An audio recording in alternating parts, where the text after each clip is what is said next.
Welcome back into KIRO Nights. I am G. Scott. Happy Wednesday, everyone. Now, the holidays are here, but I'm sure you already knew that, and gifting and regifting and holiday get-togethers are all happening during this time in less than 1 week until Christmas Day, so you know the rush is on. Sharon Schweitzer, an international etiquette and modern manners expert who is the founder of Access to Culture, she's on now to give us a help and a professional expert opinion on all of this. She joins me right now. Sharon, thank you so much for joining KIRO Nights. It's my pleasure, Guy. Thank you for having me. Yes. So I want to talk about a few things, gifting and regifting etiquette and also holiday get-togethers. So I'll start off with the gifting and regifting. How do you regift appropriately without getting caught? Well, there are a few things that you want to make sure that you do. According to American Express, in a survey, 76% of U.S. Americans believe regifting is socially appropriate. If you're planning to do so, you want to make sure that you regift in different social, family, and business circles. You want to remove all traces of the original gift giving, including handwritten notes and any cards, any gift tags. Otherwise, you're going to be caught and they're going to think you're naughty. Yes, naughty for sure. Some of the things that I'm sure that folks out there are wondering, some might have a boss, or we maybe are fortunate enough to work for ourselves, but do you give your boss and or your colleagues a gift during the holiday season? Well, there's really no easy answer to that. The answer is it depends. And the first thing you want to do is look at your corporate policy. Look at the organizational policy.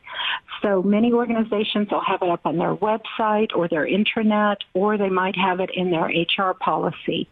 And so it'll depend on your organizational culture.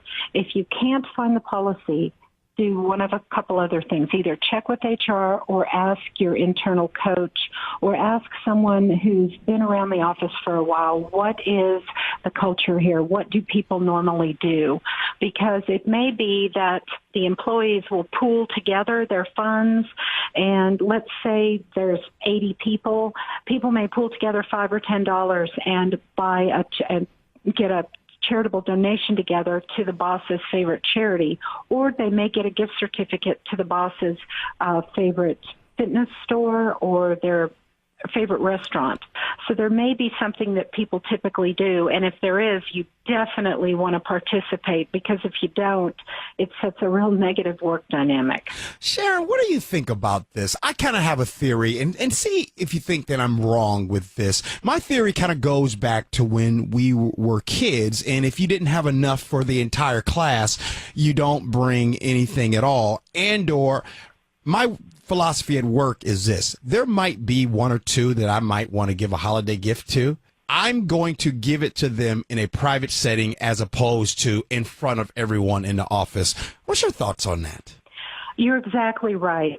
If you want to bring a gift, maybe for 2 or 3 people who you work with together as a team, and you aren't able to bring a gift for the other 15 people in the office, you want to go and have a separate lunch or gathering after work for that. You don't want to exchange those gifts in the office, because there will inevitably be hurt feelings, and people are going to talk about that, and they're going to feel excluded, and you want to avoid that.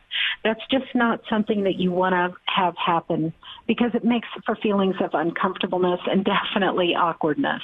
We're joined here by Sharon Schweitzer. She is an international etiquette and modern manners expert here on KIRO Nights, and really appreciate her for joining us. How about with these gifts? Question for you, this is, do you give cash? Do you give gift cards or a physical gift? Well, again, it depends. Are you talking about business, or are you talking about social and family? How about social and family? Let's go outside of business. Let's go social and family on cash, gift cards, or physical gifts. Okay. Well, a lot of times with family, the family will say, this year we want to do gifts, or this year we all want to do gift cards. So you definitely want to see kind of what are the family parameters. Is the family putting a limit on spending?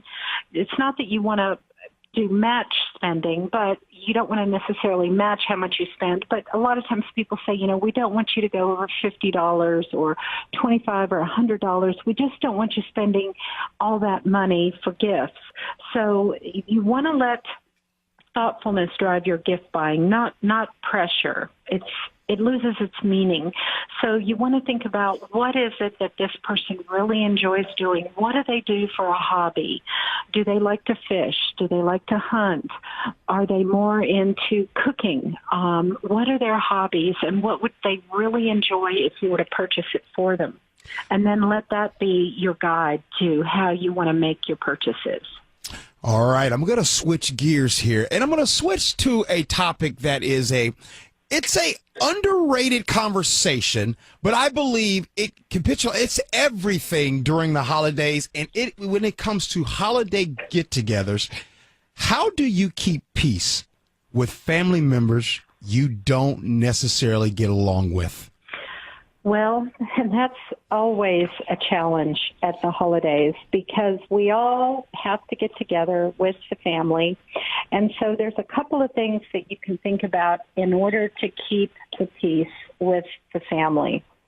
So a couple of things you want to do. The number one thing you want to do is be polite and then grin and bear it, because there's nothing more awkward than a family feud during the holidays.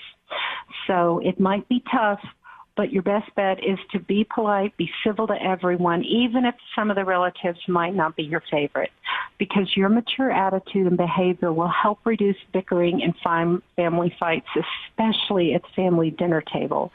One of the best things you can do is, in the U.S., we stick to small talk, like weather, sports, what the sports teams are doing, other non-controversial topics like pets, children, what are the books you've read, some of the new movies that have come out, what are you going to do for travel, maybe what you did for this past spring break, what are you going to do for next spring break, things like vacation, all those things, because those topics tend to be safe topics. And there are going to be times when you're going to get a snarky relative.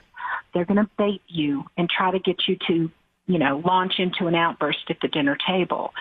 Try to block those attempts by showing them kindness, because being kind, even though challenging at times, is the best way to avoid an all-out scene and prevent a breakdown. And people are going to remember your graciousness, especially if you can turn the attention back to that relative by being genuinely interested in their lives and avoiding personal questions that might put them on the defensive.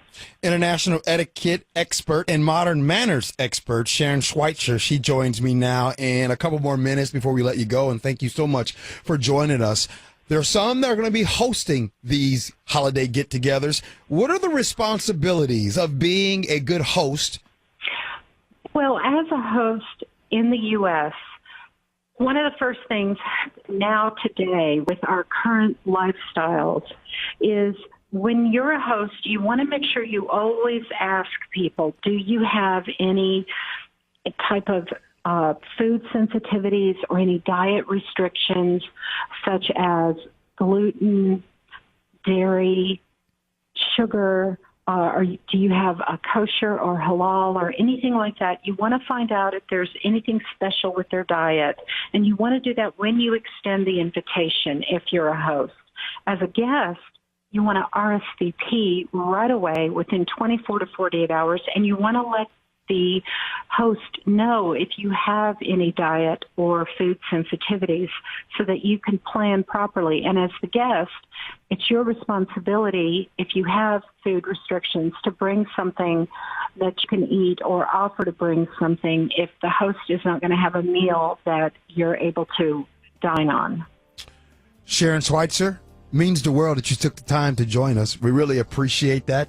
Sharon is the International Etiquette and Modern Manners expert. She is the founder of Access to Culture. You can find her website at www.protocolww.com. Sharon, thank you so much. It's my pleasure. I wish you happy holidays and Merry Christmas. Merry Christmas to you as well.